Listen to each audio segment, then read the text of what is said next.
The air in the sheriff's office hung thick and still, smelling faintly of stale coffee and disinfectant.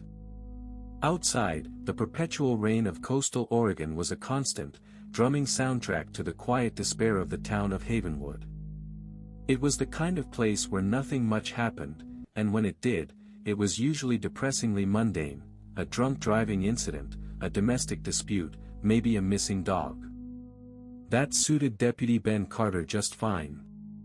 Fresh out of the academy, Ben was a textbook good cop, earnest, by the book, and still naive enough to believe he could genuinely help people. He'd signed up for safety, not thrills. Havenwood, nestled between the churning Pacific and the dense, ancient national forest, felt like the perfect place to start. His training officer, Sergeant Lena Rodriguez, was the polar opposite.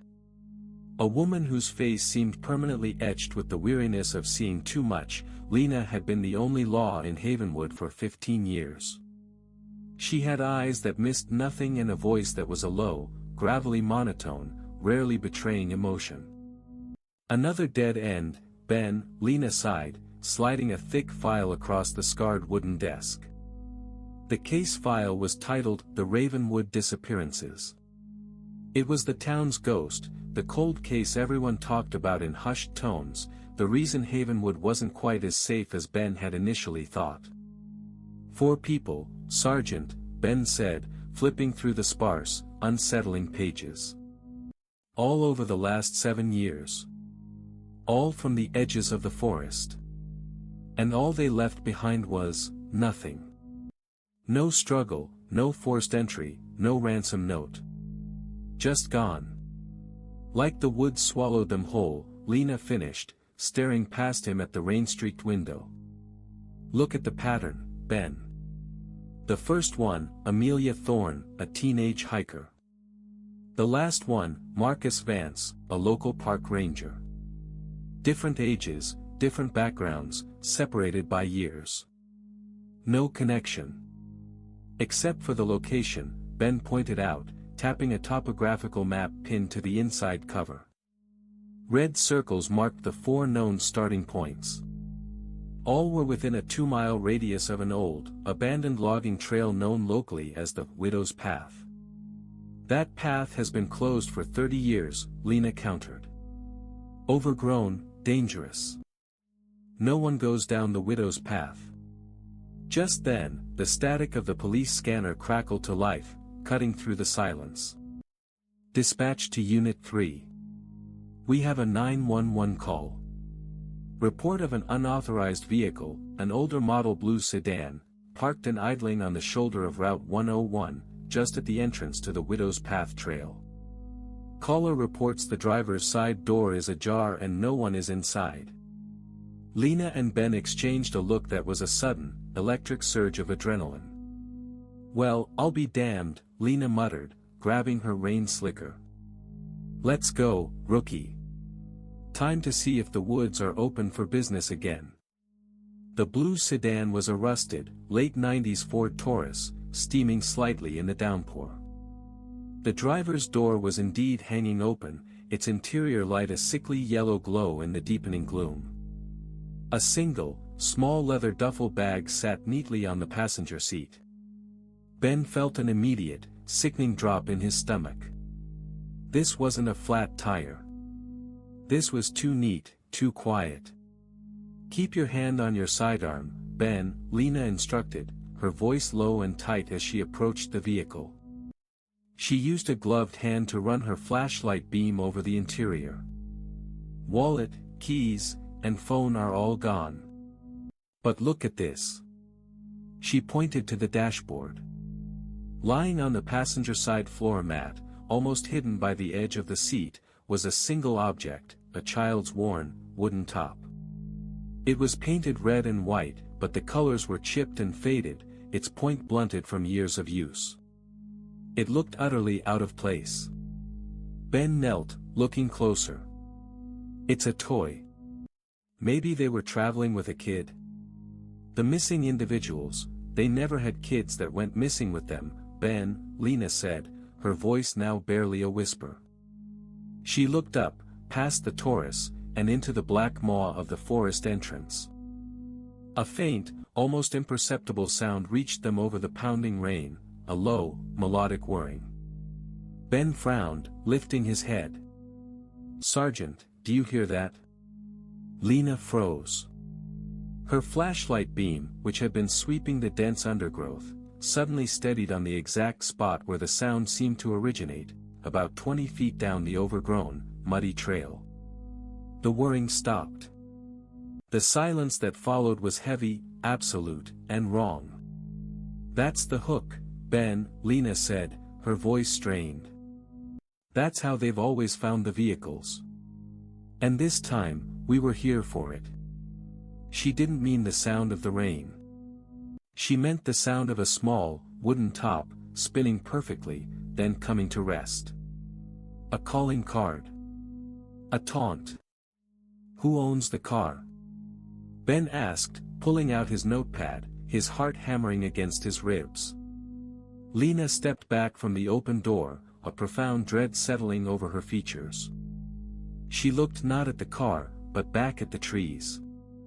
"The registration is in the glove box, Ben," she said, her voice taking on that flat, awful certainty of a prophecy fulfilled. "The name on the title, it's Elias Shaw. Elias was one of our best volunteer search and rescue guys. He's the one who found the first missing vehicle 7 years ago. He told us he was just in the neighborhood." She paused, letting the rain wash over her face. "He lied. Elias Shaw has been actively looking for something in these woods for years. And tonight, he found it." She reached into the car, grabbed the small red and white top from the floor, and slipped it into an evidence bag. As she sealed it, Ben saw a tiny, almost invisible symbol carved into the base of the wooden toy, a simple, downward-pointing triangle. "Let's see what else he left behind," Lena whispered, pulling her sidearm. "We're going in." The widow's path wasn't a trail, it was a scar. The logging road had been reclaimed by the forest decades ago, a tunnel of black mud and broken branches under the canopy. The rain, which had been a steady drumming at the trailhead, was now a muffled, insidious drip, drip, drip from the thick, needled branches overhead. Deputy Ben Carter followed Sergeant Lena Rodriguez, his tactical flashlight cutting a harsh white beam through the oppressive gloom. The air here was colder, damper, and smelled of decaying matter and wet earth. Every few steps, his boots squelched in the deep, clinging mud. "Stay alert, Ben," Lena's voice was a low growl, her movements economical and practiced. She carried a heavier caliber sidearm than Ben, and her flashlight swept the ground and the trees in constant, nervous arcs. If Elias Shaw came this way, he was fast. He knew this trail. 7 years he's been poking around here, Ben mumbled, mostly to himself. Why come back now? Why park right at the entrance, like he wanted the car found?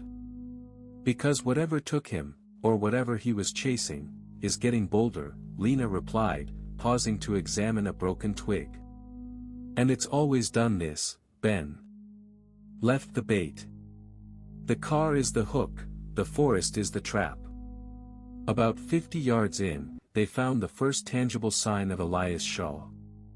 It wasn't blood or a struggle, but a deliberate arrangement. Just off the path, nestled against the mossy base of an enormous Douglas fir, was Elias's police-issue belt and utility knife. They weren't thrown away, they were placed neatly side by side, the leather strap buckled, the knife sheathed. He disarmed himself, Ben noted, confusion mixing with alarm. Why would a trained SNR man take off his weapon and gear? He didn't want to look like a threat, Lena said, her eyes narrowed as she scanned the surrounding trees. Or maybe, he was told to. She kicked aside a clump of sodden leaves near the tree's base. Hidden beneath them was a shallow, freshly dug hole. He buried something, Ben said, quickly getting out his small folding shovel. No, Lena corrected, her voice sharper. He was marking something. Ben dug where she indicated, and quickly hit something hard and flat. He pulled it out, a smooth, gray river stone, about the size of his palm. Engraved on its surface, deep and precise, was the same symbol they had seen on the wooden top, a simple, downward-pointing triangle. "It's a marker," Ben breathed. "A boundary? Or a signal?" Before Lena could answer, the beam of her flashlight caught something high up in the dense canopy. It was faint, almost camouflaged by the shadows and the wet bark. "Look up, Ben," she instructed, her voice dropping to an urgent whisper. Ben angled his light upward. Hanging 40 feet above them, suspended from a branch by a single length of thin, dark cord, was a small, crudely fashioned figure. It was made of twisted twigs and dried grasses, vaguely humanoid, but its head was a featureless, pale white stone, another river rock. And on that stone head, painted in something dark and sticky, was the downward-pointing triangle. A chill that had nothing to do with the temperature crawled up Ben's spine. It felt less like a crime scene and more like a macabre ritual site. Witchcraft? Some kind of cult activity? Ben suggested, trying to rationalize the deeply unsettling sight. "No cult ever kept 4 bodies buried in the back of a sheriff's cold case file for 7 years, Ben," Lena said flatly. "This is personal. And it's deliberate. This is what Elias was searching for, what the missing people walked toward." She suddenly grabbed Ben's arm, pulling him hard toward the path. "Get down." "What is it?" Ben hissed, heart hammering. Lena pointed with a gloved finger, her hand trembling slightly. Just beyond the hanging figure, where the beam of her light hit a break in the trees, was a small, flat clearing. And in the center of that clearing, something had been disturbed. A patch of earth, several feet wide, looked oddly smooth and flattened, as if a large object had recently rested there. More disturbing than the disturbed earth, however, was what was now standing at the far edge of the clearing. It was too far to make out details in the darkness, but the outline was unmistakable, a figure, tall and gaunt, standing perfectly still amongst the dense ferns. It was clad in something dark and bulky, blending seamlessly with the shadows. It was simply watching them. Its head was tilted at an unnatural, almost curious angle. Ben instinctively raised his weapon. "Police. Freeze. Show your hands." The figure didn't move. It didn't flinch. It simply stood there, an unsettling statue of darkness, observing the 2 lawmen. Lena yanked her pistol out of her holster, but she kept her voice low. "Don't shoot, Ben. It's not a person." "What do you mean, it's not a person?" "Sergeant, it's standing right there. Look at the hands," she whispered, her voice strained. "It's got no hands, Ben. And look at its height. No one is that tall and thin." As if responding to their scrutiny, the figure slowly began to sink, not by crouching, but by somehow flattening itself into the ferns, its dark mass melting into the surrounding shadows. In the absolute silence, Ben heard the faint, distinct sound of rustling leaves, not footsteps, but the dragging of something long and heavy. Then, it was gone. Lena lowered her weapon slightly, her breath coming out in ragged gasps. "We're leaving. Now. We saw it, we marked it. We need backup and daylight." "But Elias Shaw." Ben started. "Elias Shaw is gone, Ben. And if we stay, we will be too." It wasn't hiding. It was waiting. As they turned to retreat, the low, melodic whirring sound started up again, closer this time, resonating from the depths of the black woods behind them.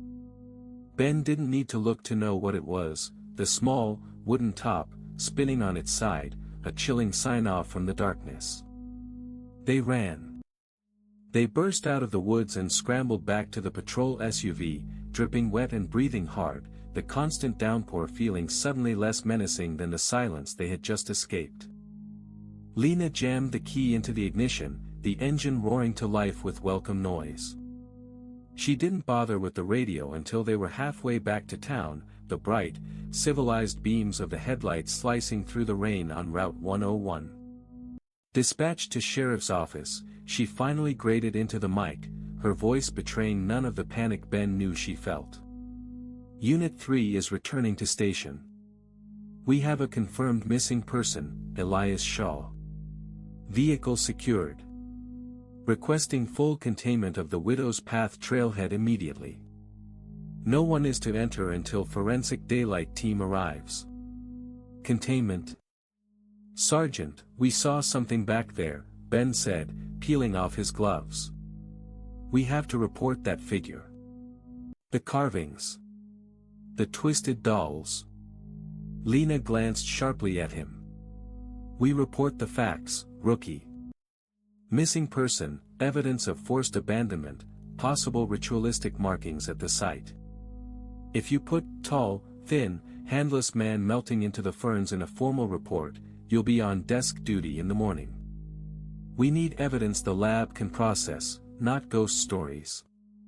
The reality of the encounter, however, was in the evidence bag lying between them, the small, red and white wooden top, and the engraved river stone.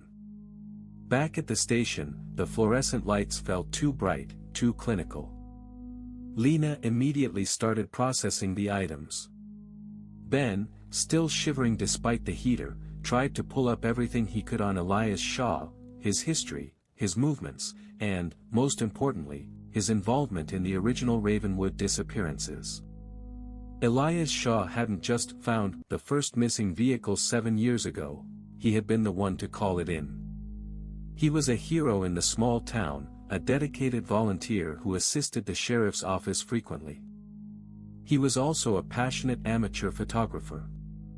Ben pulled up Elias's personal cloud storage, a common practice for missing persons who worked closely with law enforcement. Most of the files were landscape shots of the national forest. Sergeant, look at this, Ben called out, swiveling his monitor toward her. Elias was obsessed with that area. Hundreds of photos of the Widow's Path entrance, the creek bed, the old growth. He was looking for something long before the department realized there was a pattern. Lena leaned in, her gaze intense. Is there a search history? Anything that ties him to the other victims? No obvious links to the victims, but, wait. Look at the timestamps on these folders. The file labeled The Deep Woods, 2025 was uploaded last night, right before he went missing. It has only one item inside. It was a 45-minute video file. The name of the file was chillingly simple, Watch. Lena pulled a chair up next to Ben, her focus absolute. Play it. Full screen. The video was shaky, filmed in low light by a handheld camera, possibly the same model Elias used for his photography. The first 30 minutes were slow, tedious footage of Elias sitting inside a makeshift hide near the Widow's Path entrance, obscured by tarps and branches. The audio was mostly wind, rain, and Elias's shallow breathing. He was clearly waiting for something. He was baiting a trap, Lena murmured, watching the screen intently. He knew it was coming back for the car. At the 32-minute mark, the camera shifted suddenly, focusing on the dirt trail. Elias let out a sharp, barely audible gasp. The viewer couldn't see anything at first, just darkness. But then, a flicker of movement. Something impossibly tall and black crossed the screen in the distance, moving too quickly, too smoothly for a person. It didn't walk, it seemed to slide. Elias whispered, a panicked, ragged sound, "It's back. Oh God, it's back for the bait." Then, the creature was gone, vanished into the shadows. The footage stabilized again. Elias was talking to himself now, his voice a desperate stream of realization. It knows. It knows I've been watching. It's not the disappearance. It's the watcher. It leaves the mark so we look in the wrong place. The top, the stone, it's to make us think it's just a warning. But it's a direction. A promise. He suddenly reached into his pocket and pulled out a stack of printouts, copies of the police reports for the 4 missing persons from the Havenwood file. He shuffled through them quickly, his fingers trembling. It's a pattern, damn it. I know it is, he hissed. Amelia, Marcus, and the others, it took them, but it didn't kill them right away. It showed them things. It showed them the place. At 40 minutes, Elias abruptly dropped the police files and grabbed the camera, holding it tight. I have to go. It's leaving now. I have to see where it goes. If I follow the markers, I'll find the triangle. Elias Shaw then charged into the darkness of the woods, the camera bouncing wildly. The last 5 minutes of the tape were a chaotic blur of running, heavy breathing, and snapping branches. Suddenly, a sound unlike anything Ben or Lena had ever heard filled the station, a high-pitched, echoing shriek that seemed to tear through the audio. It was raw, animalistic, and utterly terrifying, the sound of profound, immediate agony. The camera clattered to the ground, and the screen went black. But the audio continued. For a full minute, all that could be heard was the rain, followed by the faint, distinctive sound of that familiar, high-pitched whirring. Then, silence. The tape ended. Ben leaned back, his stomach churning, his eyes fixed on the blank screen. That wasn't the sound of an animal, Sergeant, he finally managed to say. That was Elias Shaw. Lena slowly pushed her chair away from the desk, her face pale but hardened. She picked up the wooden top and the river stone, looking at the downward-pointing triangle on both. It's not a symbol, Ben, she said, her voice dangerously quiet. It's a map. Elias was right. The woods aren't swallowing them. Something is leading them, down. She looked straight at Ben, her eyes blazing with a cold, desperate resolve. Get your gear. Call the sheriff. Tell him we need every search and rescue volunteer we can get, and we need them to start digging. Digging where, Sergeant? We're going back to the widow's path. We're going to follow Elias Shaw's last trail, and we are going to find out what the triangle is. The news of Elias Shaw's disappearance, coupled with the department's sudden demand for emergency excavation equipment, quickly ripped through the small town, transforming the sheriff's station from a quiet administrative hub into a frantic, chaotic center of operations. Sheriff Frank Dalton, a man usually defined by his calm demeanor, was now a portrait of grim frustration. He stood with Lena and Ben over the topographical map spread across the hood of a patrol car outside the Widow's Path trailhead, his face illuminated by floodlights that struggled to pierce the fog and drizzle of the pre-dawn hours. Lena, you found a car, a toy, and some carvings, Dalton said, his voice laced with doubt. Now you're telling me that based on a frantic, shaky video and a chilling sound, we need to bring in heavy equipment? This isn't how we run a missing persons case. This isn't a missing persons case, Sheriff, it's a serial abduction, Lena countered, pointing a muddy finger at the map. Elias was the link. He didn't just stumble on the first car, he was hunting this thing. He figured out the pattern, the triangle isn't a marker for us, it's a marker for it. She pointed to the point on the map where they had found the neat pile of Elias's gear, and then to the spot where they had seen the gaunt figure. We found the stone and the doll right here, near the base of the fir tree. And right next to it, the ground was disturbed. The disturbed earth was where the figure stood, or where something heavy rested, Ben interjected, running his finger along the faint, dotted lines of the widow's path. Elias said he was looking for the triangle. What if the symbol isn't just on the objects, but represents the shape of the area it operates in? No, Lena shook her head firmly. Look at the direction Elias was running on the tape. He ran past the figure and deeper into the woods, following his own internal set of markers. He believed the triangle was a physical place. Something they were led to.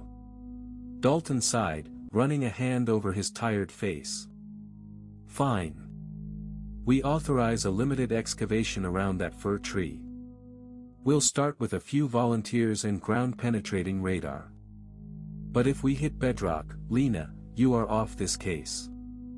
As the sun struggled to rise, painting the sky a dismal gray, a small team of deputies and trained volunteers, equipped with shovels and a basic radar unit, began to work around the enormous, moss-covered Douglas fir. The radar initially showed nothing but typical root systems and rocky soil. Ben was starting to feel the weight of the sheriff's skepticism when a young deputy monitoring the radar suddenly called out. Sergeant Rodriguez. I've got something. About 6 feet down, directly beneath the largest root. It's a deep anomaly. Not rock. Doesn't look like roots either. Lena immediately took charge, directing the volunteers to clear the main root system. They worked for an hour, the hole getting deeper and muddier. The constant thud of shovels and the scrape of metal against earth seemed deafening in the otherwise silent forest. Finally, at a depth of about 6.5 feet, a volunteer's shovel hit something that yielded with a soft, unnerving thunk. It wasn't wood, or rock, or metal. It was a dense fabric. Careful, now, Lena commanded, dropping into the hole herself. She cleared the soil with her hands, revealing a dark, coarse burlap. Slowly, she lifted a corner of the material. Underneath the burlap was not a body, but a collection of objects, laid out deliberately. The first was a small, tarnished silver necklace. Ben immediately recognized it from the Havenwood file. It belonged to Amelia Thorne, the first disappearance, 7 years ago. Next to it was a pair of cracked reading glasses, belonging to Dr. Henry Wallace, the third victim, a retired professor who disappeared while birdwatching. And there, laid atop the glasses, was a second wooden top. This one was identical to the first, faded blue and white, but it was badly damaged, crushed on one side, as if it had been stomped on. On its smooth, untouched side, the downward-pointing triangle was carved. They're not just leaving the markers at the car, Ben whispered, peering into the hole. They're burying the victim's possessions here. Trophies, Lena corrected, her voice thick with disgust. And a warning. Look closer, Ben. At the center of the strange collection was a smooth, heavy log of petrified wood. It was perfectly cut, about a foot long, and placed almost like a centerpiece. And carved into the top of the log, so deep it looked branded, was a perfectly rendered downward-pointing triangle. As Ben reached down to collect the log as evidence, he noticed something scraped into the muddy soil just beneath it. It was faint, but undeniably deliberate, a fifth, fresh carving of the triangle, pointing down, right into the mud. Beneath that, etched with a fingernail or a thin stick, were a set of crude coordinates, seemingly scribbled in desperation. 44.183 degree N, 124.112 degree W. Elias, Lena breathed, recognizing the final, frantic act. He came back here. He buried the collection to look for his own token, then he tried to tell us where he was being taken. Ben quickly cross-referenced the coordinates on his GPS. The location wasn't in the dense forest or on the coastline. It was several miles inland, deep within the state park boundary, and far off the paved roads. It leads to the old, abandoned Havenwood mine, Ben announced, the realization hitting him with a horrifying clarity. It's a decommissioned shaft they sealed 20 years ago. It's a deep, dark, single tunnel down. Lena looked at the coordinates, then at the petrified log carved with the dark triangle. The triangle isn't a symbol, Ben. It's a geological shape, she said, her voice heavy with dawning horror.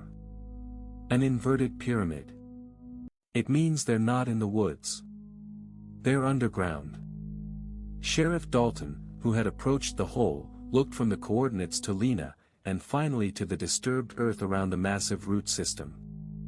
We have to go in prepared, Dalton stated, the doubt gone from his voice, replaced by a cold dread. Get the search and rescue team. We're getting climbing gear, ropes, and thermal cameras. If this thing is taking people down into an abandoned mine, we are not going in alone. Lena was already gathering her gear. We are going to the mine, Sheriff. But we are absolutely going in alone. Whatever is down there took 4 people over 7 years, and it just took one of our best. It leaves the markers to lead us, but not to the victims. It leads us to the entrance. She looked back at the deep, muddy hole in the ground, and a sense of profound unease washed over her. The Watcher is showing us where it lives, Sheriff. And I don't think it wants us to rescue them. I think it wants us to follow. Sheriff Dalton ultimately compromised. They would not send the entire search and rescue (SAR) team down immediately, but Ben and Lena were authorized to lead a small, heavily armed, 4-person rapid deployment unit to the Havenwood mine entrance, supported by a tactical operations vehicle and a communications link. The drive to the abandoned mine shaft was tense and silent. The coordinates led them deep into the desolate heart of the state forest, far beyond the well-worn hiking trails. The mine entrance itself was located in a narrow, rocky ravine, a jagged, man-made cavity that looked like a wound in the earth. The opening, once secured by a steel grate, was now clearly breached. The heavy grate had been violently wrenched aside, bent like cheap tin. The seal was broken recently, Lena noted, shining her powerful headlamp into the black abyss. The air rushing out of the shaft was unnervingly cold and smelled strongly of mineral dust and stale, stagnant water. Whatever did this was incredibly strong, or it used heavy equipment we don't see. Ben checked the tension on his rappelling harness, his heart pounding a frantic rhythm against his ribs. The other 2 deputies, Officer Hayes and Officer Miller, secured the main climbing rope to a large, rooted outcrop. Thermal scan is clear, Sergeant, Hayes reported, looking at the infrared reader. No heat signatures visible within the first 50 feet. That tunnel is cold. Or whatever is down there isn't putting off body heat, Lena countered grimly. She looked at Ben. We go first. Single file, radio silent unless absolutely necessary. Hayes and Miller, hold the entrance. If we aren't back in 2 hours, you call the FBI and tell them we went in after the Watcher. Lena was the first over the lip, descending smoothly into the darkness. Ben followed, the rope is only linked to the world above. The descent was nearly 70 feet, past crumbling supports and glistening, wet rock walls. When Ben's boots finally hit the floor of the shaft, he found himself in a narrow, cramped tunnel carved straight into the bedrock. The air was dead, heavy, and tasted metallic. Bottom secured, Lena whispered into her radio. We are proceeding on foot. They activated their specialized tactical lights, which cast a beam strong enough to illuminate the immediate surroundings. The mine was quiet. Too quiet. Even the usual sounds of dripping water seemed muted. The tunnel ran straight for about 200 yards before opening into a larger, cavernous space, the main collecting area for the old mining operation. This was where the air changed. The mineral smell was replaced by something organic, pungent, and deeply unsettling, like spoiled meat and ozone. Sergeant, look at the walls, Ben murmured, his light sweeping across the jagged rock faces. The walls of the cavern were not uniform. In several places, large sections of the rough rock had been scraped, polished, and meticulously smoothed, forming large, flat surfaces. And on these surfaces, there were etchings. Not the crude triangle Ben had seen before.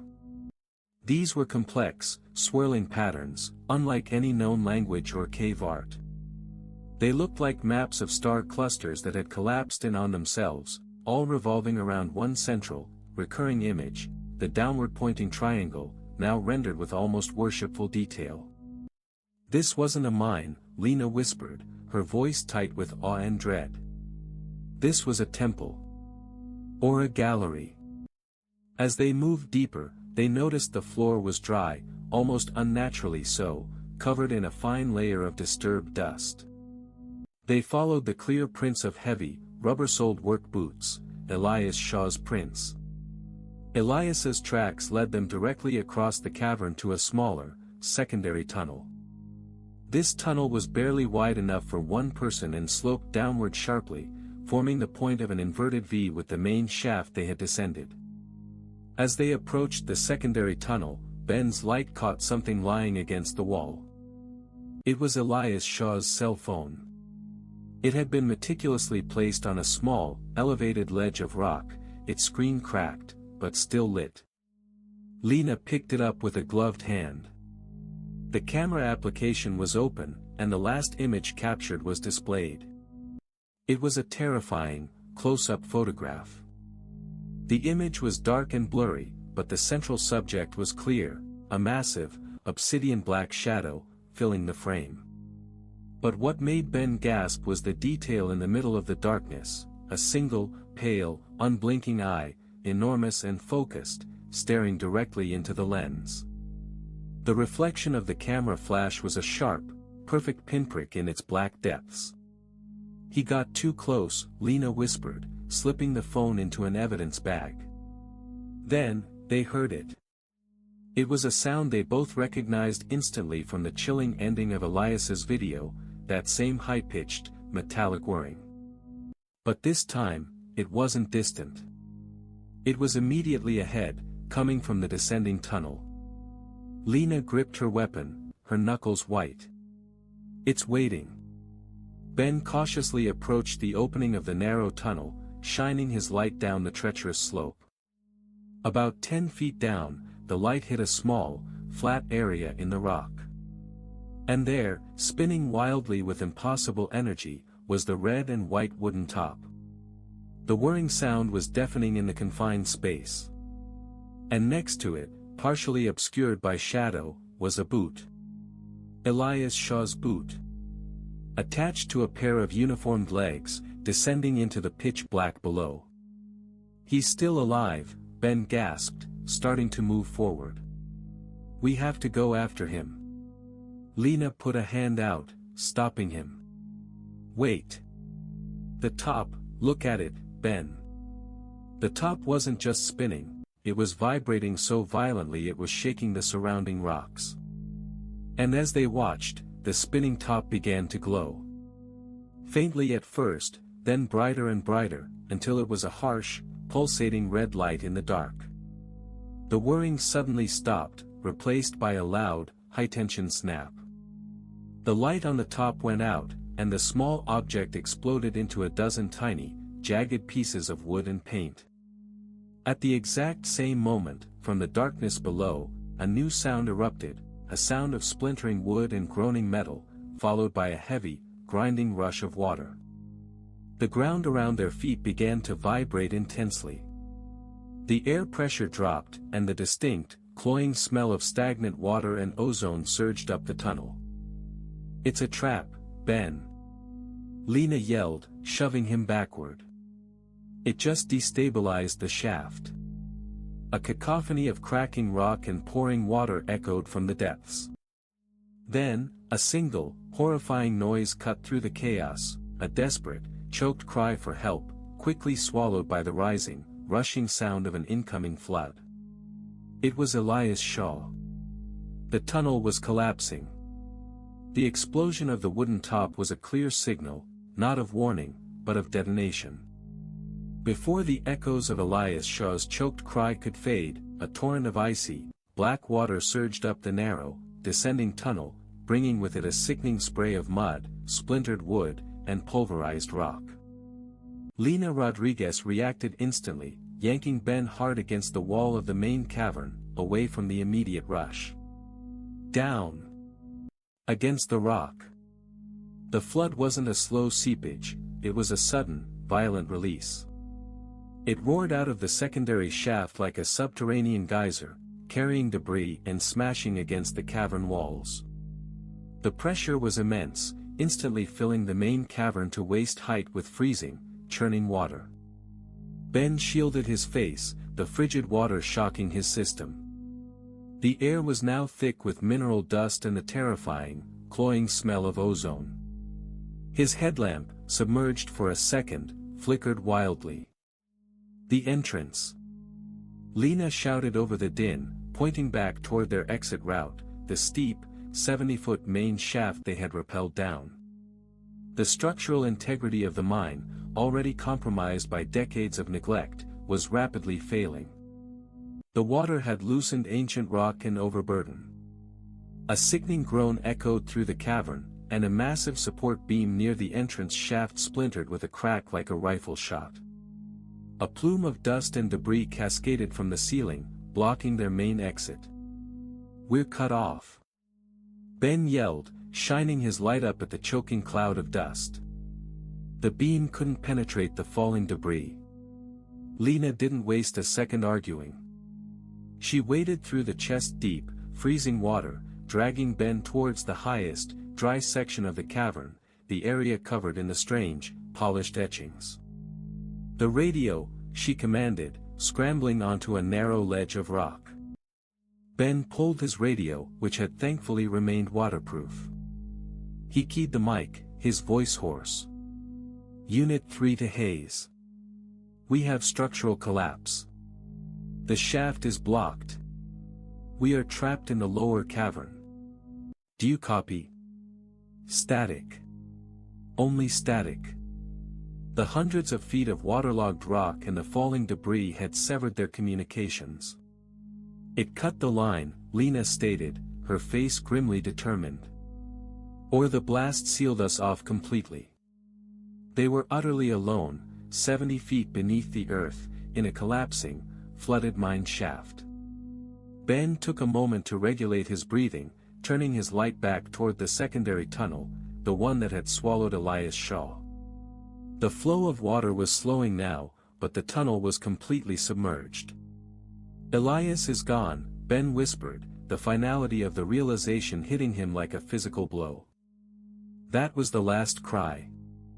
It used the marker, the spinning top, to trigger a collapse. It didn't just kill him, it buried him, and it trapped us. And it knew exactly where to plant the device to maximize the damage, Lena added, her eyes sweeping over the cavern walls, now glistening with water. "This thing isn't just powerful, Ben. It's smart. It planned for us." She pointed her powerful light at the carved walls again, the bizarre, star-like patterns shimmering in the reflected water. "Look at the etchings. They're not decorative. They're functional. This is its home, and it turned the mine into a fortress." As the water level slowly began to stabilize, the silence returned, heavier and more menacing than before. The only sound was the distant, muffled drip, drip, drip of seepage. Suddenly, Lena's light stopped moving. She was pointing it directly at a far, dark corner of the cavern, a recessed alcove they hadn't noticed before. "Ben," she whispered, her voice barely audible. "Look." Partially submerged in the sludge and debris, something was moving. Not violently, but with a slow, deliberate purpose. It was impossibly dark, a shade of black that seemed to absorb the light rather than reflect it. It was the same figure they had seen in the woods, tall, gaunt, and unsettlingly still. But here, in the cold, wet darkness of its subterranean lair, it looked larger, more substantial, and utterly terrifying. It emerged from the alcove, wading slowly through the chest-deep water. It was even taller than they had estimated, easily 8 feet, with long, thin limbs that seemed to float in the water rather than propel it. And now, Ben could see its head clearly. It was a smooth, bone-white dome, utterly featureless, tilted at that same unnatural, curious angle. The only break in the white surface was a single, horizontal slit where a mouth might have been. "Don't move," Lena hissed, raising her weapon and aiming it steady at the center mass of the advancing shape. "It's the Watcher. It's not melting now, Ben. It's welcoming us." The creature made no sound. It continued to wade toward them, its presence radiating a cold, palpable sense of ancient malice. "It wanted us down here," Ben realized, feeling a wave of nauseating clarity. "It set the trap for the rescue party." When the Watcher was about 30 feet away, Lena fired. The sound of the shot was deafening in the confined space. The heavy round slammed into the center of the creature's chest with a wet, heavy thud. The Watcher didn't flinch. It didn't stop. It didn't even slow down. The only change was that its featureless white head tilted even further, as if puzzled by the small, annoying sting. Then, from the horizontal slit that served as its mouth, a low, guttural, echoing sound finally emerged. It was not a growl, or a roar, or a shriek. It was a perfect, crystalline sound of pure, high-pitched whirring. It was mocking them. It was the sound of the top, amplified by 1,000 echoes, a sound that meant one thing: the game was over. They had reached the triangle. The sound of the Watcher's amplified whirring was not just auditory, it was physical. The high-frequency vibration seemed to press against Ben's eardrums, rattling his teeth and making his vision momentarily blur. The cavern itself seemed to hum with the noise. Lena fired again, emptying the remaining rounds in her magazine into the advancing figure. Clang! Thud! Thud! Each heavy round struck the target, but the Watcher continued its slow, inevitable glide through the icy water, completely unimpeded. There was no blood, no recoil, no visible damage.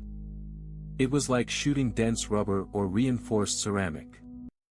"It's not working," Ben shouted, leveling his own weapon, but Lena grabbed his arm, forcing the muzzle down. "Don't waste the ammo," she gasped, scrambling for cover behind a large, jutting rock formation. "It knew we were coming armed. It's bulletproof."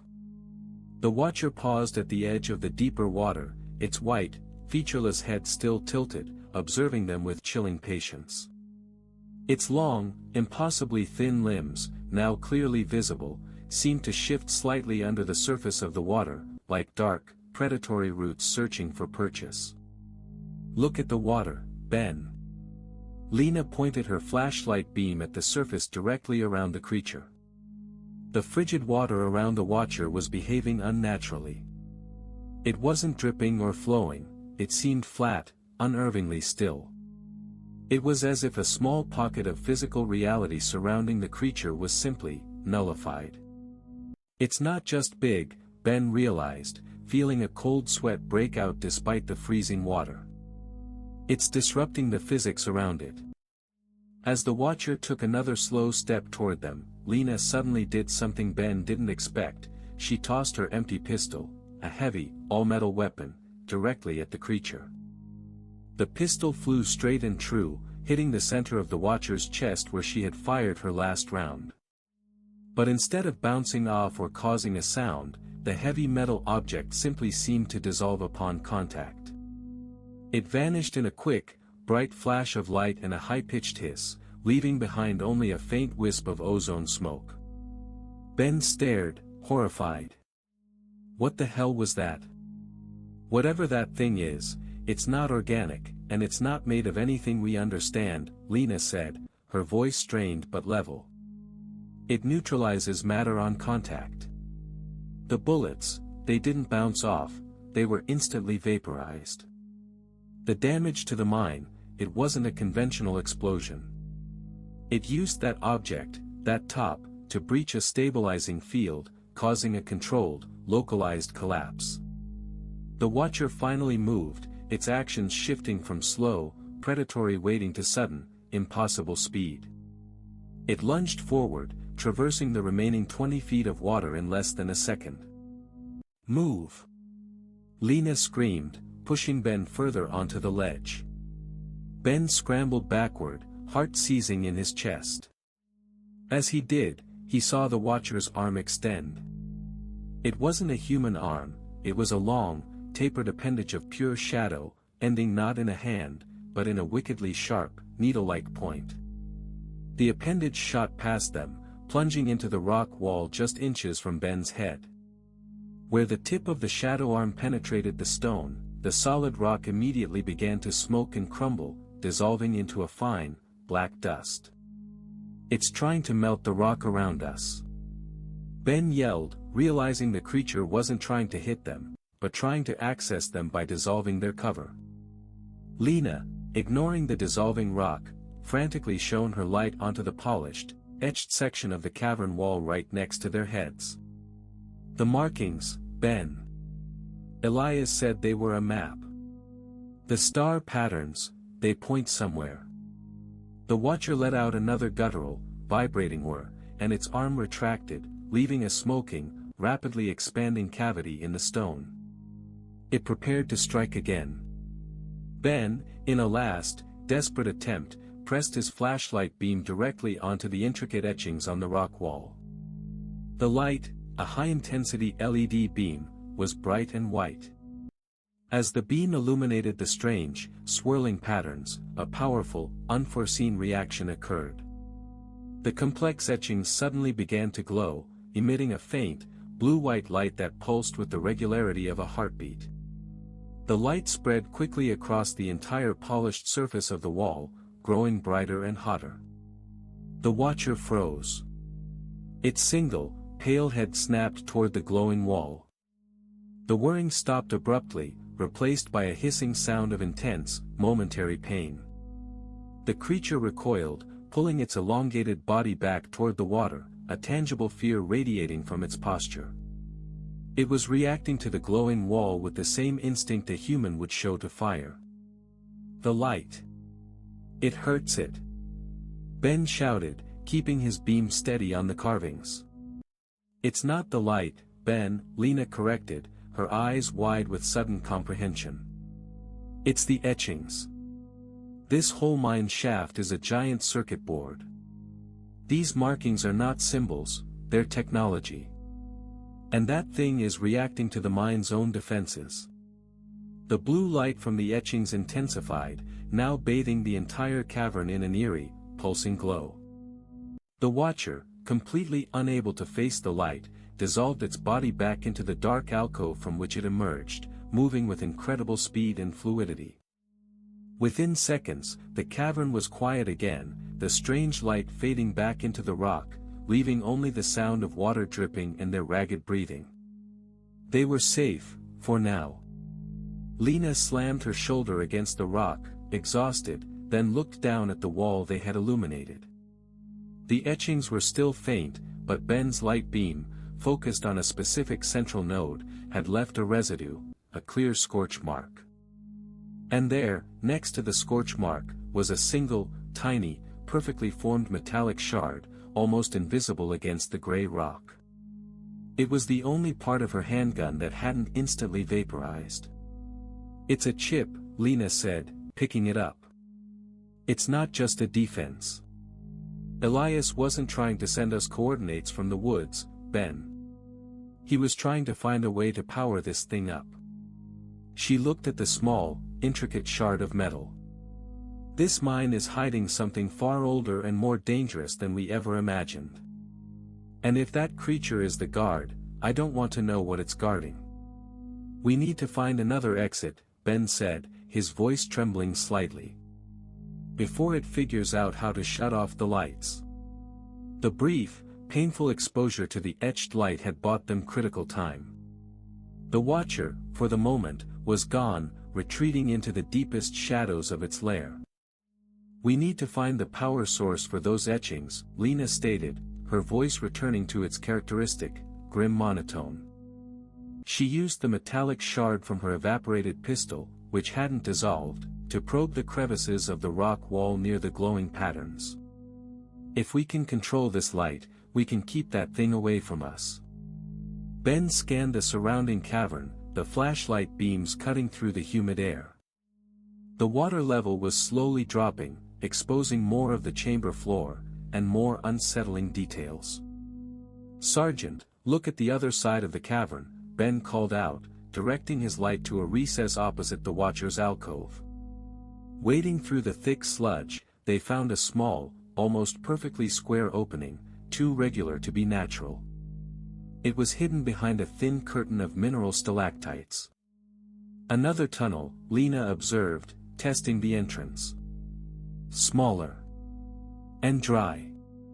This looks like a maintenance or ventilation shaft." They squeezed into the new tunnel. It was narrow, forcing them to proceed in a low crouch. This shaft was different from the main tunnels. It wasn't carved through solid rock, but lined with rough, perfectly uniform masonry, blocks of an unnaturally pale stone. The air here was drier, cleaner, but felt electrically charged. "This part of the structure is older than the mine," Lena whispered, running a hand over the smooth, cold stone. "Much older." After about 20 feet, the tunnel widened into a circular, perfectly symmetrical chamber.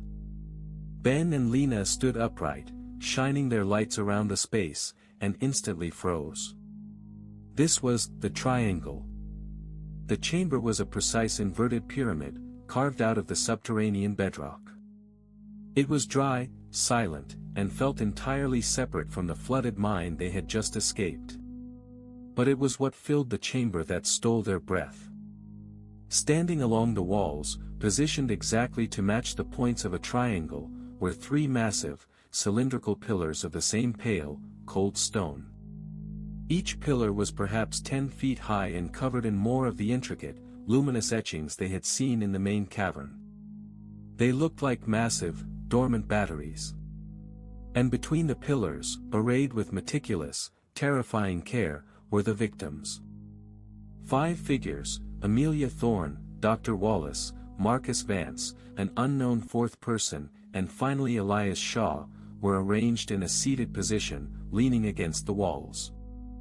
They were unerringly intact, preserved by the dry, cold air. But they weren't simply dead. Their eyes were wide open, focused blankly on the ceiling. Their clothes were shredded, and their skin was covered in the same strange, faint, blue-white etchings that covered the pillars and the cavern walls. It was as if their bodies had been used as canvases for the bizarre patterns. Ben felt his gorge rise. "Oh God!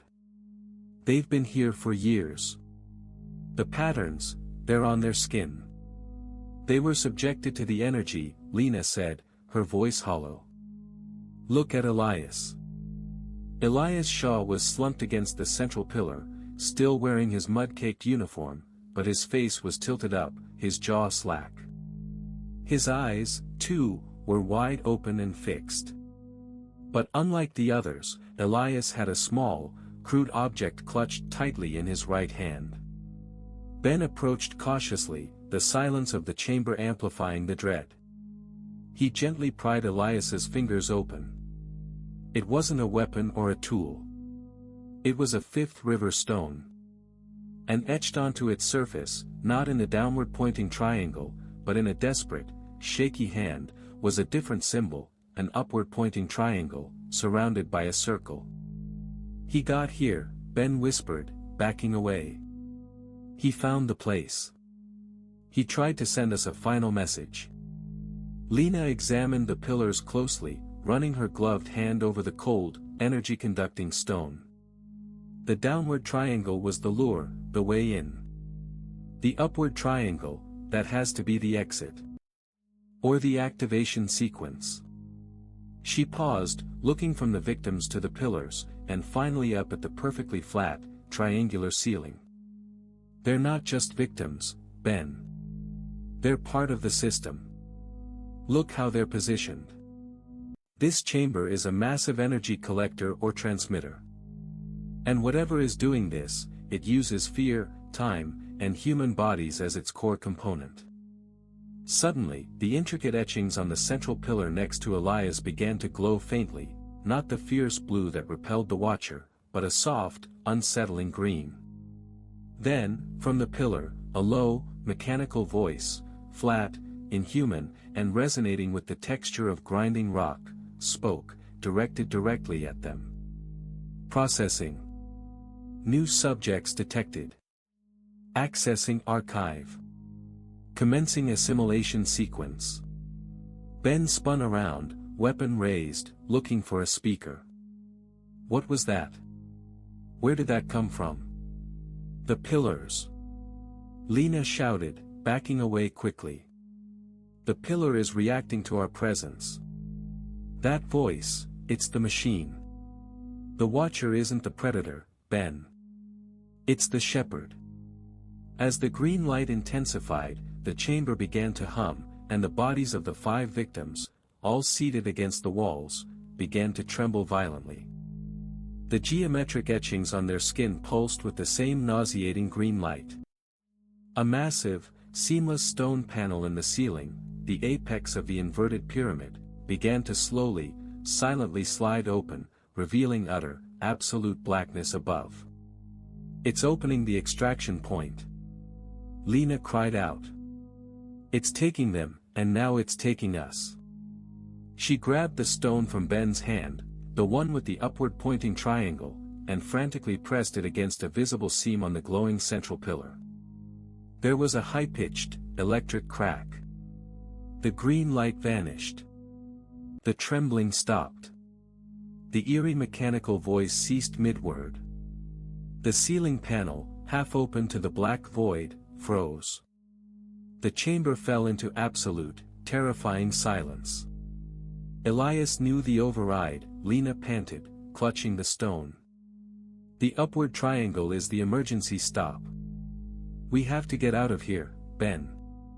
Before the watcher realizes its machine has been turned off. The silence that descended upon the chamber of faces was not peaceful, it was the suffocating silence of a suspended threat.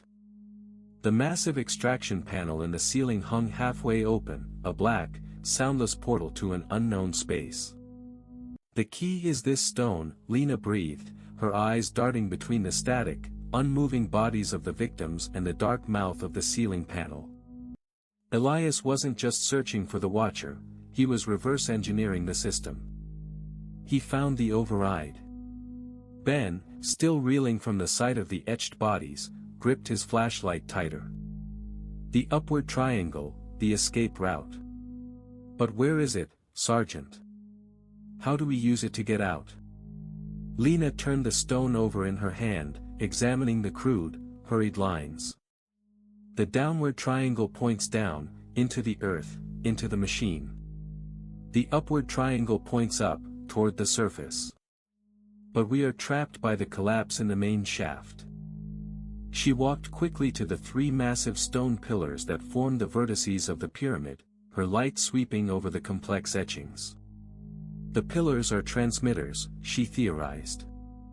When we triggered the light in the main cavern, we activated a defense mechanism. When the watcher was approaching, it was disrupting reality around itself, nullifying matter. This entire system is running on some kind of localized energy field. Ben suddenly noticed a small, almost imperceptible detail on the pillar that Elias had been leaning against. Where Elias's head had rested, a section of the stone was polished smooth, and a fine, black dust had settled into a tiny crevice. Sergeant, look at this, Ben pointed. This crevice, it's the exact shape of the metallic shard you found. Lena immediately understood. She pulled out the tiny, crystalline piece of metal from her pocket and inserted it carefully into the crevice. It fit perfectly, clicking into place with a faint thwip. The pillar, which had been silent, immediately responded. The etchings glowed to life, this time not green or blue, but a soft, steady amber. The floor beneath their feet began to vibrate lightly, not with violence, but with controlled, internal power. Then, the mechanical voice returned, still flat and chilling, but now calmer, more informative. Override acknowledged. Exit vector recalculating. Primary shaft compromised. Initiating alternate dimensional shift protocol. Dimensional shift. Ben swallowed hard, his mind struggling to process the impossible terminology. It means we're not using the collapsed tunnel, Ben, Lena said, her gaze fixed on the ceiling panel. The mine shaft was just a way to bring prey to the machine. The actual exit is somewhere else. As the amber glow of the pillars intensified, the half-open, black ceiling panel began to shift. It wasn't opening further, instead, the edges of the triangular aperture began to shimmer, looking less like solid rock and more like heat haze rising from asphalt. The shimmer quickly turned into a swirling vortex of deep, dark purple light. It was silent, yet visibly violent, a hole punched through reality itself. "That's the shift protocol," Lena stated, her voice tight with adrenaline. "It's opening a portal." Suddenly, the Watcher returned. Not from the small masonry tunnel, but from the open ceiling portal. It dropped silently, fluidly, through the purple vortex and landed in the Chamber of Faces with a soft, heavy thud. It was enraged. Its white, featureless head was no longer tilted with curiosity, but snapped forward. The low, guttural whirring was now a constant, grinding shriek of pure fury. It advanced instantly toward the pillar where the shard was inserted, its shadowy arm elongated and poised to strike and neutralize the control panel. "It's going for the override," Lena shouted. "It's trying to shut down the exit."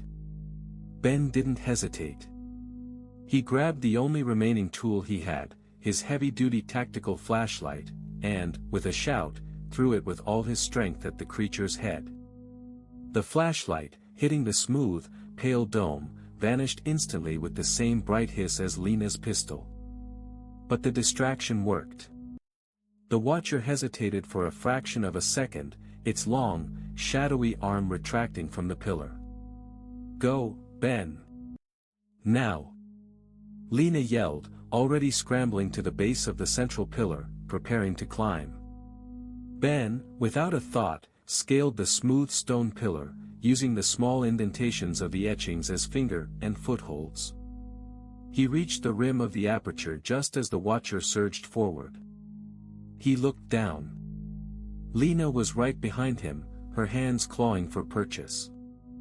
The Watcher, now right below them, extended its neutralizing arm, the shadowy point aimed directly at her foot.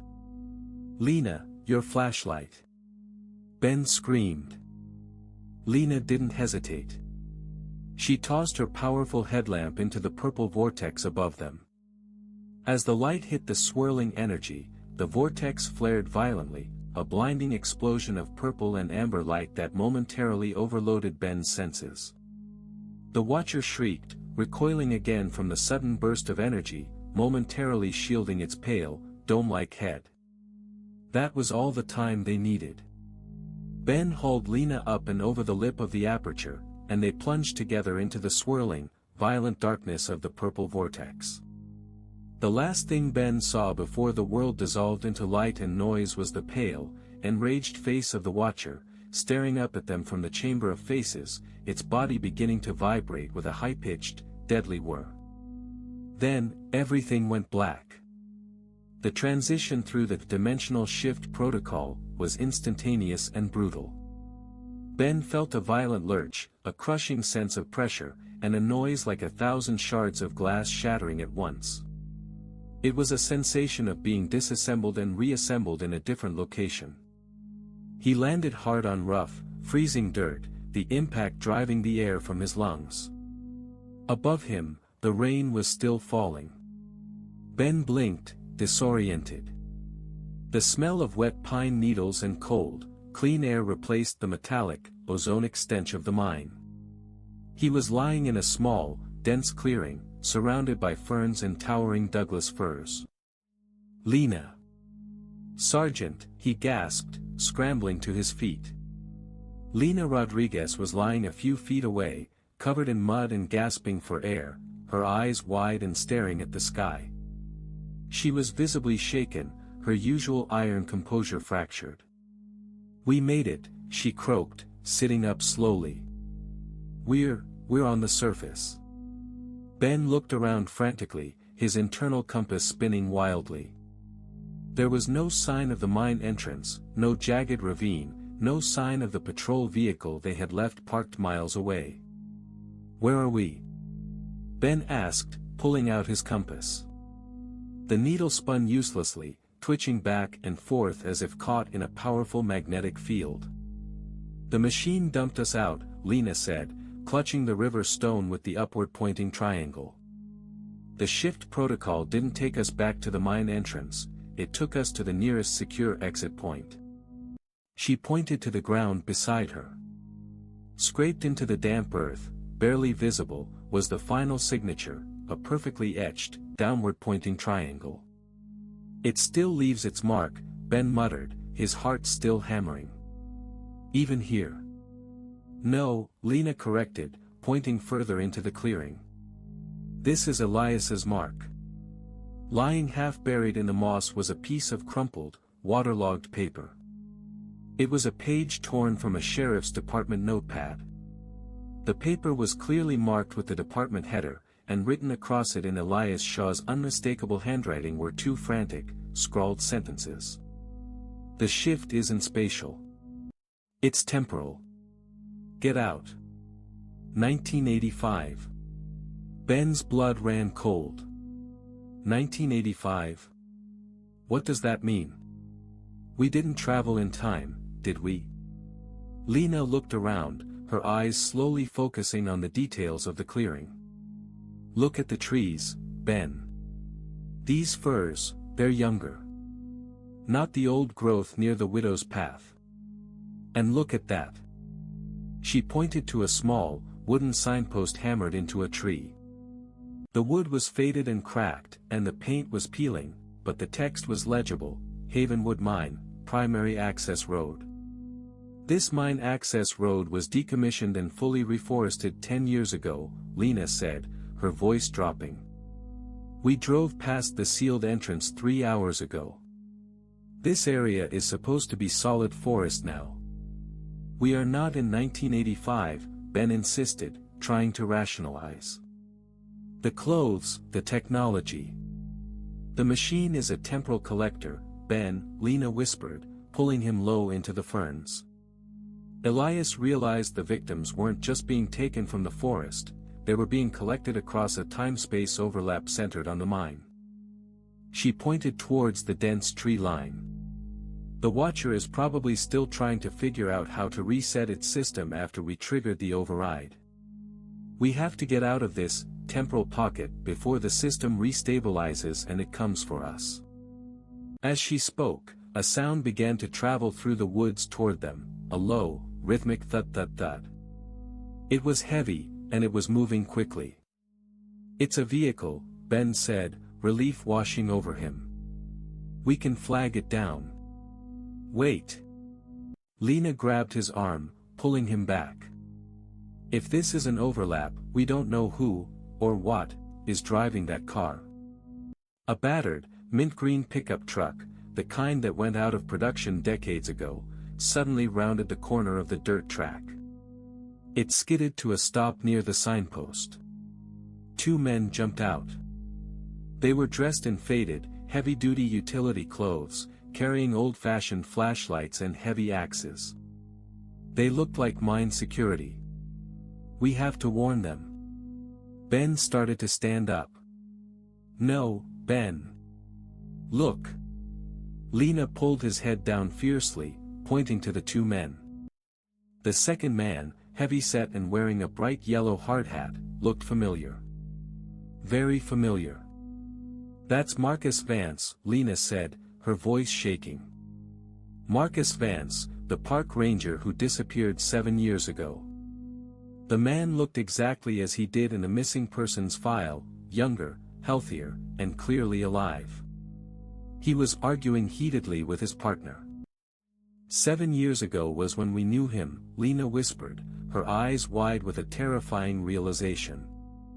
"In this pocket, he hasn't disappeared yet. He's here, working at the mine, right before the machine takes him. Wait a minute, Ben said, his eyes scanning the two men. If Marcus Vance is here, then who is the other man?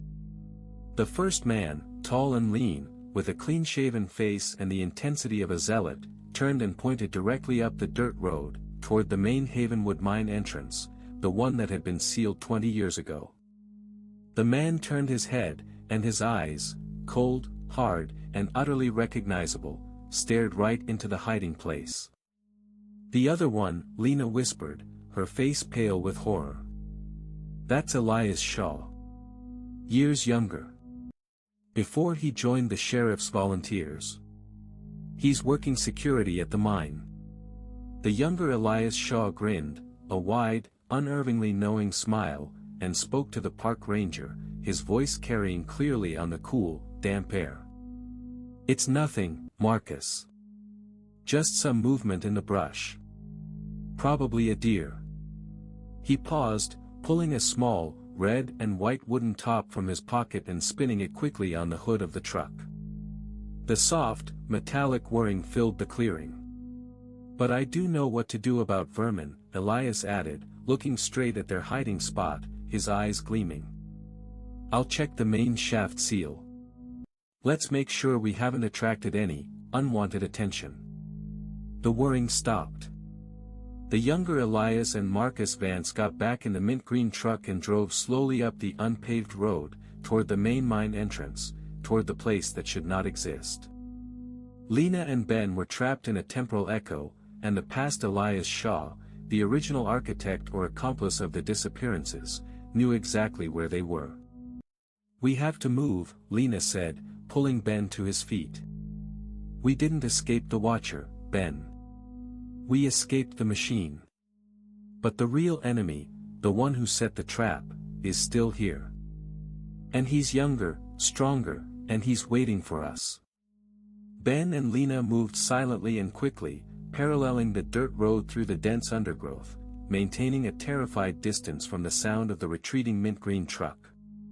The shock of seeing the younger Elias Shaw and Marcus Vance, alive and oblivious to their own terrible future, had crystallized the horrifying truth. The Elias Shaw we knew wasn't hunting the Watcher, he was hunting the truth about his own involvement, Lena hissed, tearing a path through the thorny briars. He was the original shepherd. He worked mine security, he had access, and he used his knowledge to bring the first victims to the machine. Then, he got out, but the guilt brought him back 7 years later to undo what he'd started. And the Watcher let him, Ben realized. It let him live in guilt, knowing he'd only come back to feed the machine again, which he did by bringing us to the coordinates. They reached a steep, wooded ridge overlooking a small, isolated clearing. Below them, the mint green truck was parked, and the younger Elias Shaw was standing next to a makeshift, camouflaged entrance to a sealed bunker, not the main mine shaft. That's not the main mine, Lena breathed, pointing down. That's a storage bunker, miles from where we rappelled. It must be a secondary access point. The younger Elias Shaw was working quickly, pulling the camouflage netting away to reveal a heavy, reinforced steel door with a complex electronic lock. He was preparing to go inside. He's going to the heart of the system, Ben said. He's the original maintenance man. If he gets inside and resets the protocol, that temporal pocket will close, and we'll be stuck here, or worse. They had to move. They slid down the ridge, keeping low and using the sound of the wind to mask their approach. As they neared the bunker door, they saw what Elias was doing. He had a small, specialized interface unit plugged into the bunker's lock panel. He wasn't opening the door, he was activating a remote function. The mechanical, flat voice from the Chamber of Faces suddenly echoed, but this time it came from the bunker interface unit, sounding clearer and closer than before. System re-engaged.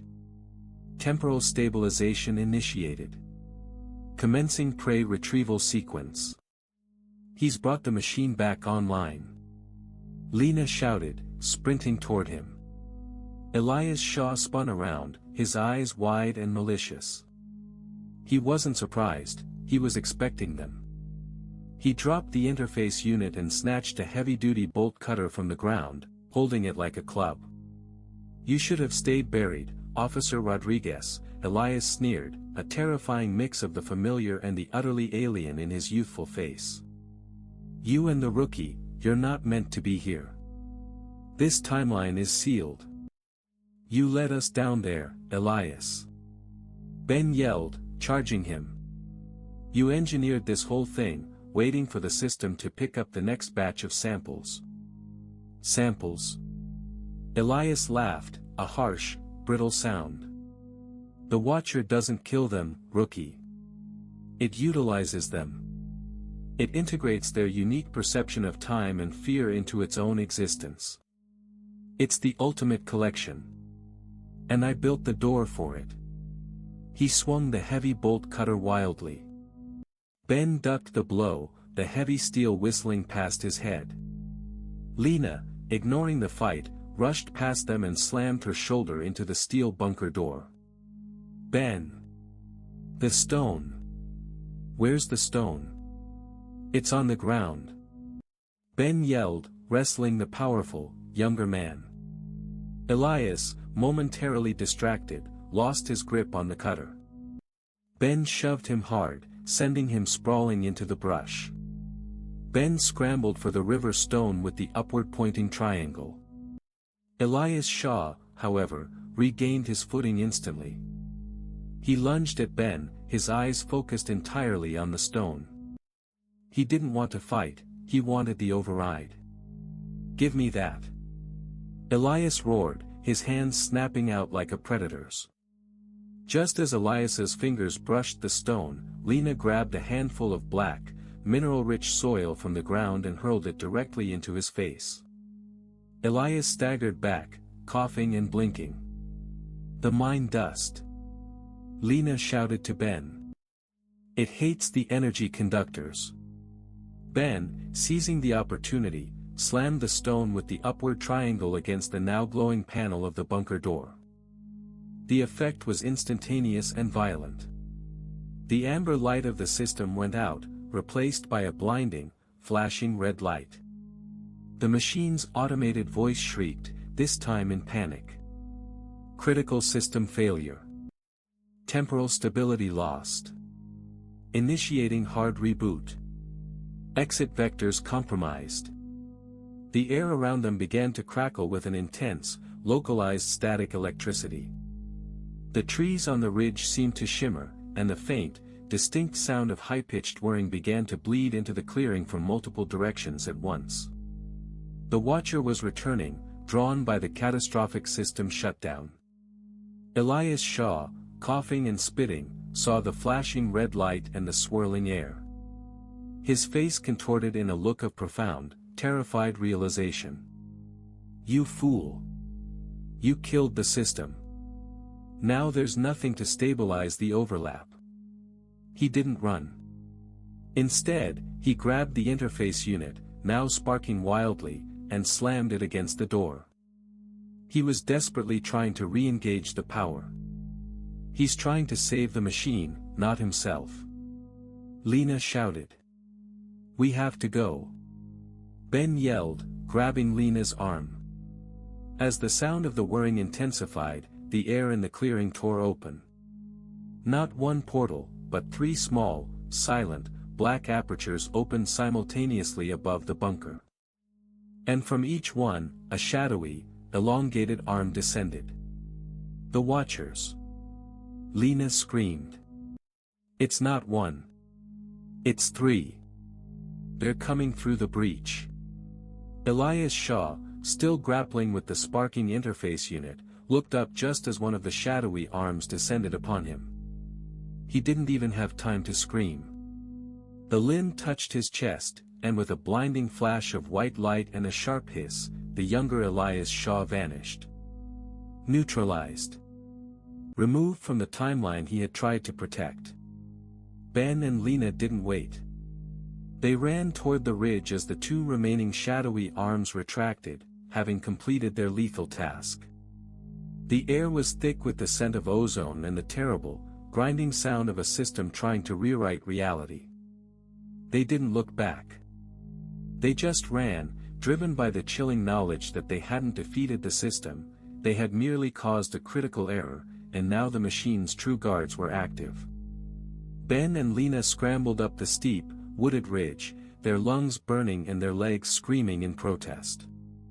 Behind them, the sounds of static, high-frequency whirring, and the shrieking voice of the failing machine blended into a terrifying, collapsing reality. The clearing they had just fled was visibly distorting, the outline of the trees blurring as the temporal pocket began to tear itself apart. "We have to get out of the radius," Lena shouted, pushing through a curtain of pine branches. "The machine is going critical." They didn't stop running until they hit a paved road, a road that looked familiar, but somehow cleaner, less traveled than the Route 101 they knew. They collapsed onto the asphalt, covered in mud and pine needles, gasping for air. Just as the sound of the whirring reached a deafening crescendo, a powerful, final shockwave of static electricity ripped through the air, causing Ben's hair to stand on end. Then, with a sound like a wet towel snapping, the noise abruptly ceased. The world went silent. The air returned to normal, cool, damp, and smelling only of rain and forest. Ben looked back at the woods. The shimmering distortion was gone. The trees stood still, solid, and utterly normal. There was no sign of the bunker, the mint green truck, or the 3 shadowy apertures. "It's over," Ben whispered, trembling. "We're back." Lena didn't immediately answer. She reached into her pocket and pulled out the smooth river stone with the upward-pointing triangle. It was now dull, cold, and cracked down the center. Its power was spent. "No, Ben," she said, her voice hollow. "We're not back to our reality. We caused a fatal system error. We shut down the machine and destroyed the link that kept the temporal overlap active." She looked up and down the paved road. The machine, the victims, the younger Elias Shaw, they've all been removed from the current timeline. They were never here. The machine is destroyed, and the overlap is closed. So, the Havenwood disappearances are solved? Ben asked, the question feeling strange and brittle. "No. They never happened," Lena stated, her eyes sharp. "Look." She pointed to the patrol SUV they had parked hours ago, back near the real entrance to the widow's path. The SUV was sitting right where they had left it, the headlights still shining faintly. As they walked toward it, Lena reached up to her radio. She keyed the mic, "Unit 3 to Sheriff's Office. Status report." The voice of dispatch answered immediately, calm and clear. "Unit 3, we show you've been on site at the Widow's Path trailhead for 45 minutes. Do you have a status update on the unauthorized vehicle?" 45 minutes. They had spent hours in the mine, hours in the collapsed time pocket, but only 45 minutes had passed in the outside world. "Dispatch," Lena replied, her voice now completely level, projecting the weary authority of a veteran cop. "We have secured the vehicle. It's an abandoned Ford Taurus. No sign of the owner. Log it as a missing person. Case name: Havenwood Forest Incident." She cut the mic. "The Havenwood disappearances never existed, Ben. We erased the machine and the victim's memory from the timeline. The only thing we left behind was the abandoned vehicle, the simple missing person case that starts the whole cycle." Ben stared at the Taurus, sitting innocently on the shoulder of the road. It was the same car, the same open door, but the file Lena had just created was clean, fresh, and contained only one name, Elias Shaw. "But Elias Shaw is gone," Ben whispered. "He's neutralized in the past. If the original disappearances never happened, then he never became the desperate volunteer, and he never led us to the mine in the first place." "Exactly," Lena said, her gaze distant, looking at the dense trees. The machine is gone. The watcher is gone. The knowledge is gone. We are the only two people who know the truth. We replaced the 7 years of terror with a single, immediate disappearance.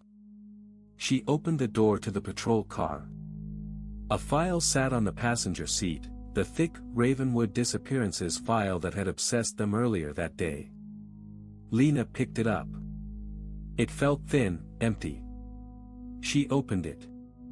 Inside were only the initial report sheets for Amelia Thorne, dated 7 years prior, followed by an official note, case closed, misunderstanding. Subject located. The disappearances were gone. The fear was gone. The system reset itself, Ben, Lena concluded, tossing the empty file onto the passenger seat. It can't collect victims anymore. The watcher is shut down. She looked at Ben, her eyes haunted. But the key to the machine, the piece of matter that resisted the neutralization field, it's still inside the car. She pointed to the seat. Lying neatly on the worn upholstery, beside the duffel bag, was a single object. The small, red and white wooden top. Intact. Ben reached for it, a profound dread settling in his stomach. Sergeant, if the machine is gone, why did it leave the top behind again? Lena looked at the toy, and then deep into the quiet, unchanging darkness of the Havenwood forest. It's not a calling card anymore, Ben, she said softly, starting the engine. It's a gift. The watcher isn't a demon or a ghost. It was an AI, a collector. And we just broke its primary directive. She put the car in drive, pulling away from the desolate trailhead.